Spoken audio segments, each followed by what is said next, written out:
ሞትን ያልቀመሰ ብቸኛው ሐዋርያ። ቻናሉ አዲስ ስለሆነ ሁላችሁም በቅንነት ሰብስክራይብ በማድረግ ቪዲዮውን ላይክ በማድረግና ኮሜንት በማስቀመጥ ድጋፋችሁን ግለጹልኝ። እንኳን አደረሳችሁ። ጥር 4 በዚች ቀን ከቅዱሳን ቤተሰቦቹ ዘብዴዎስና ማርያም ባውፍሊያ በምድረ ገሊላ የተወለደ ገና በወጣትነቱ ከሁሉም ሐዋርያት ቀድሞ ክብር ይግባውና ጌታችንን የተከተለ በምንም ምክንያት ቢሆን ከጎኑ የማይጠፋና የማይርቅ ለጌታችን ከነበረው ፍቅር የተነሳ እስከ እግረ መስቀሉ ድረስ መከተል ድንግል ማርያም ወላዲት አምላክን በእናትነት የተቀበለ ክብርና ቅድስናው ከሰው ልጅ ይቅርና ከግሩማን መላእክት እንኳን ከፍ ያለ ከፍጥረት ወገን ከድንግል ማርያም ቀጥሎ የእርሱን ያክል የከበረ ቅዱስ የሌለ ክብር ይግባውና ጌታችን ባንደበቱ በመንግሥተ ሰማያት የእርሱን ያክል ክብር ያለው ሰው የለም ብሎ ባንደበቱ የመሰከረለት በሀገረ ስብከቱ በኤፌሶንና አካባቢው በአፍም በመጻፍም በማስተማር ብዙዎችን ወደ ክርስትና የመለሰ ስለ ፍቅር ብዙ የሰበከና ፍቅርን በተግባር ያሳየ ስለዚህም ተግባሩ የፍቅር ሐዋርያ እየተባለ የሚጠራ ከድንግል ማርያም ወላዲት አምላክ ጋር የተለየ ፍቅር የነበረው እርሷም እጅግ አድርጋ የምትወደው ለ15 ዓመት ያክል አብሯ ሲኖር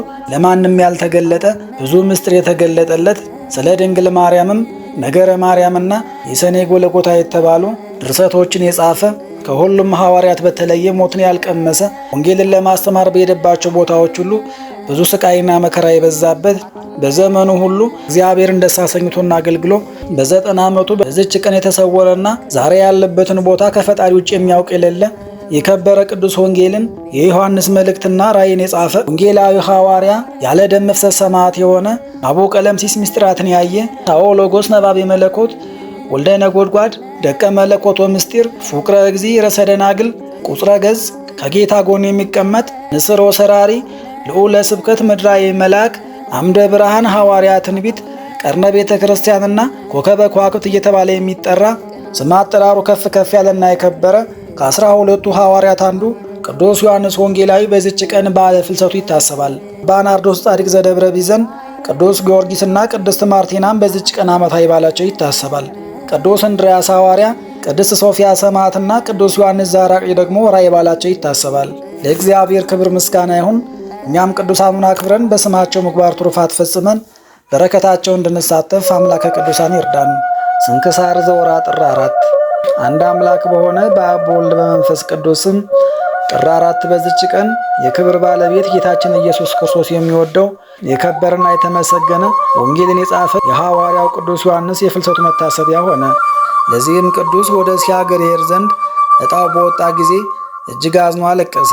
እነርሱ ክፉዎች ከሃዲዎች ልባቸው የደነደነ መሆናቸውን አውቋልና። ነገር ግን ከጌታችን ኃይልን መጽናናትን አግኝቶ ከደቀ መዝሙሩ ከአብሮኮሮስ ጋር ወጥቶ ወደ ክፍሉ ሄደ። ወደ ኤፌሶንም ሊሄድ ወዶ በመርከብ ላይ ተሳፈረ። መርከቡም ተሰበረ። እያንዳንዱ በመርከብ ስባሪ ሰሌዳ ላይ ተንጠለጠለ። ደቀ መዝሙሩን አብሮኮሮስንም የባህሩ ማዕበል ወደ አንዲት ደሴት አደረሰው። ቅዱስ ዮሐንስ ግን በባህሩ ማዕበል መካከል 40 መዓልት 40 ሌሊት ኖረ። ከዚህም በኋላ ደቀ መዝሙሩ አብሮኮሮስ ወዳለበት የብስ ባህሩ ተፋው። ስለ መገናኘታቸውም እግዚአብሔርን አመሰገኑት። በዚያንም ጊዜ ተነስተው ወደ ኤፌሶን ከተማ ገቡ። ነገር ግን በክብር ባለቤት ጌታችን ኢየሱስ ክርስቶስም ይሰብኩ ዘንድ አልተቻላቸውም፣ እነዚህ የአገር ሰዎች እጅግ የከፉ ናቸውና። ስለዚህም ምክንያት ፈጥረው ቅዱስ ዮሐንስ ሮምና ለምትባል ሴት የውሽባ ቤት እሳትን የሚያነድ ሆነ። ረዱ አብሮኮሮስም አጣቢ ሆነ። ያቺ ሴትም እጅግ ታሰቃያቸው ነበር። መጻተኞችም ስለሆኑ ታጎሳቁላቸዋለች፣ ትደበድባቸዋለች፣ ትረግማቸዋለች። ባሮቿም እንደሆኑ ጽፈውላታልና ለእርሷ ባሮች አደረገቻቸው። በዚህ ታላቅ ጉስቁልና ውስጥ ኖሩ። ከዚህም በኋላ በአንዲት ዕለት ይታጠብ ዘንድ የአገረ ገዡ ልጅ ገባ። በዚያም የወሽባ ቤት ከተሰራ ጀምሮ የሰይጣን ኃይል አለ። የመኮንኑንም ልጅ አንቆ ገደለው። በዚያንም ጊዜ አገር ሰዎች ለዚያ ለሞተው ሊያለቅሱለት ተሰበሰቡ። የከበረ ቅዱስ ዮሐንስም ከእርሳቸው ጋር መጥቶ እንደ ሰው ሁሉ ሊያይ በዚያ ቆመ። ሮምናም ባየችው ጊዜ ረገመችው። አንተስ በጌታዬ ልጅ ሞት ደስ ብሎ ልትዘብትብኝ መጣህን አለችው። ቅዱሱ ግን በቅንነት አይዞሽ አትዘኝ አላት። ይህንንም ብሎ ወደ ሞተው ቀረብ ብሎ በመስቀል ምልክት አማተበበት፣ በፊቱም ላይ ይፋለበት።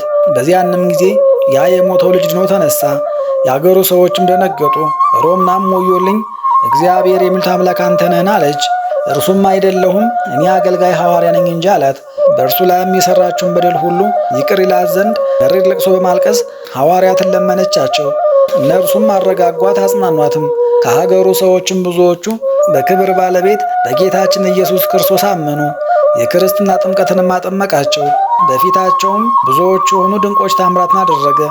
ይህንንም አይተው የሀገሩ ሰዎች ሁሉም በጌታችን አመኑ፣ ከጣዖታቱ አገልጋዮች በቀር። እነርሱም ሰይጣን በእነርሱ ላይ ስለሚያነሳሳቸው ሊገድሉት ይሹ ነበር። ነገር ግን ምርጦቹን እግዚአብሔር ጠበቃቸው። የከበረ ቅዱስ ዮሐንስም ሁሉንም እግዚአብሔርን ወደ ማወቅ እስኪመልሳቸው ድረስ ታላቅ ድካምና ጭንቅ የሆነ መከራ ደረሰበት። የከበረ ሐዋርያ ቅዱስ ጳውሎስም ስለ ልቦናቸው ደንዳናነት ጣዖታትን ስለመውደዳቸው ስለ እነርሱ መስክሯል። እርሱም ቅዱስ ዮሐንስ በታላቅ ድካም ወደ ቀናች ሃይማኖት መለሳቸው። ከዚህም በኋላ ኤጲስቆጶሳትን፣ ቀሳውስትን፣ ዲያቆናትን ሾመላቸው። ከዚህም በኋላ ከእስያ በዙሪያ ወዳሉ ሀገሮች ሁሉ ወጥቶ አስተማረ። እግዚአብሔርን ወደ ማወቅ መለሳቸው። ይህም የከበረና የተመሰገነ ቅዱስ ዮሐንስ በዚህ ዓለም 90 ዓመት ኖረ። እጅግም ሸመገለ። ግን እንደ ባልንጀሮቹ ሐዋርያት ስለ ድንግልናውና ስለ ንጽሕናው ሆነ።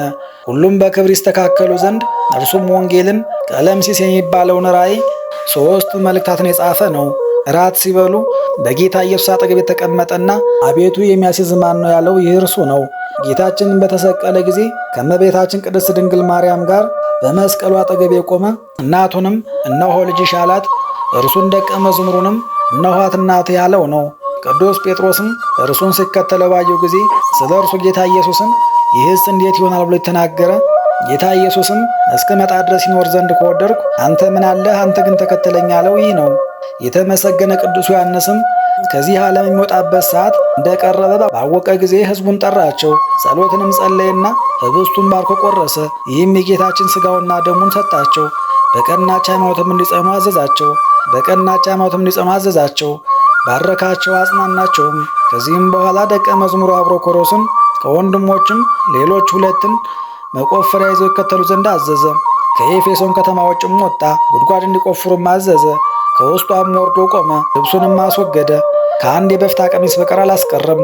እጆቹንም አንስቶ ጸለይና ወደ ከተማ ይመለሱ ዘንድ አሰናበታቸው። በክርስቶስም ሃይማኖት ይጸኑ ዘንድ ለሕዝቡ ይነግሯቸው ዘንድ አዘዛቸው። በጎ ሥራዎችንም ይሰሩ ዘንድ ጌታችን ለሁሉም እንደ ሥራው ይከፍለው ዘንድ አለውና። ሁለተኛም እንዲህ አላቸው፣ እኔ ከሁላችሁ እንደምንጹሕ ነኝ። ከእግዚአብሔር ትእዛዝና ሕግ ሳልነግራችሁ የተውኩት ምንም የለምና እናንተም ከእንግዲህ ከቶ ፊቴን አታዩኝም አላቸው። ይህንንም በተናገረ ጊዜ አለቀሱ። እጆቹንና እግሮቹን ስመው በጉድጓዱ ውስጥ ትተውት ወደ መንገድ ተመለሱና የሆነውን ሁሉ ለሰዎች ነገሯቸው። ሁሉም ደንግጠው መጡ። ነገር ግን ልብስና ጫማ እንጂ መቃብሩን አላገኙም። እጅግም አደነቁ። ደቀ መዝሙሩ ዮሐንስን በዚህ በጎ ዕረፍት ያሳረፈውን እግዚአብሔርን አመሰገኑት። ለእግዚአብሔር ምስጋና ይሁን። እኛንም በዚህ በከበረ አባት በሐዋርያው ዮሐንስ ጸሎት ይማረን፣ በረከቱም ከኛ ጋር ትኑር ለዘላለሙ አሜን። በዚህችም ዕለት የከበሩ የጊዮርጊስ፣ የሊቀ ጳጳሳት ማርቴና፣ የሰማዕት ታወራ፣ የአባ ሊቃኖስና የቀውስጦስ መታሰቢያቸው ነው። በረከታቸውም ከኛ ጋር ትኑር ለዘላለሙ አሜን። በዚህችም ዕለት ተጋዳይ የሆነ በበትር ሳይመታ በጥላው ከይስን የገደለ የደብረ ቢዘኑ የአባ ናርዶስ የዕረፍቱ መታሰቢያ ነው። እርሱም እግሮቹ እስካበጡ ድረስ ጸሎትና መቆምን ያዘወትር ነበር። ለእግዚአብሔር ምስጋና ይሁን። እኛንም በቅዱሳን ሁሉ ጸሎት ይማረን ለዘላለሙ አሜን። ጌታ ሆይ ከብልጽግናቸው ብዛት የተነሳ ብዙ መባ ካገቡት ይልቅ የዳዊቱን አነስተኛ መባ እንደተቀበልክ ለሁል ጊዜ የሚያገለግሉ አላፍ መላእክትን እያሳሰብኩ በችግር ጊዜ የማቀርብልን ምስጋና ተቀበል። እናንተም ቅዱሳን ነቢያት፣ የወንጌል ሰባኪያን ሐዋርያት፣ ሰማዕታትና ጻድቃን፣ ትጉሃን መላእክት፣ ፍጹማን ደናግል እንዲሁም ደጋጎች መነኮሳት ሆይ ዥዋቂ ሳንለይ የምንሰበሰብበትን የጉባኤ ቦታ ባርኩ። ይህንን መጽሐፍ ወረቀት አዘጋጅቶ ብራና ዳምጦ የጻፈውን ያጻፈውን ከግዕዝ ወደ አማርኛ የተረጎመውን ቃለ ንባቡን በእርጋታ መንፈስና በተመስጦ ሕሊና ያዳመጠውን በደለኛን ሁሉ የምታስምር በጌታ እናት በማርያም ጸሎት ኢየሱስ ክርስቶስ በአንድነት ይማረን። በማርያም ጸሎት ኢየሱስ ክርስቶስ በአንድነት ይማረን። በማርያም ጸሎት ኢየሱስ ክርስቶስ በአንድነት ይማረን ለዘላለሙ አሜን። አባታችን ሆይ በሰማያት የምትኖር፣ ስምህ ይቀደስ፣ መንግሥትህ ትምጣ፣ ፈቃድህ በሰማይ እንደሆነች እንዲሁ በምድር ትሁን። የዕለት እንጀራችንን ስጠን ዛሬ፣ በደላችንንም ሁሉ ይቅር በለን እኛም የበደሉን ይቅር እንድንል። አቤቱ ወደ ፈተናም አታግባን፣ ከክፉ ሁሉ አድነን እንጂ እች መንግሥት ያንተ ናትና፣ ኃይል፣ ክብር፣ ምስጋና ለዘላለሙ አሜን። እመቤታችን ቅድስት ድንግል ማርያም ሆይ በመልአኩ በቅዱስ ገብርኤል ሰላምታ ሰላም እንልሻለን። በሐሳብሽ ድንግል ነሽ፣ በሥጋሽም ድንግል ነሽ። የአሸናፊ ልዑል እግዚአብሔር እናት ሆይ ሰላምታ ላንቺ ይገባሻል። ከሴቶች ሁሉ ተለይተሽ አንቺ የተባረክሽ ነሽ፣ የማኅፀንሽም ፍሬ ቡሩክ ነው። ጸጋን የተመላሽ ቅድስት ሆይ ደስ ይበልሽ፣ ልዑል እግዚአብሔር ከአንቺ ጋር ነውና ከተወደደው ልጅሽ ከጌታችን ከመድኃኒታችን ከኢየሱስ ክርስቶስ ዘንድ ይቅርታንና ምሕረትን ለምኝልን ኃጢአታችንንም ያስተሰርይልን ዘንድ ለዘላለሙ አሜን።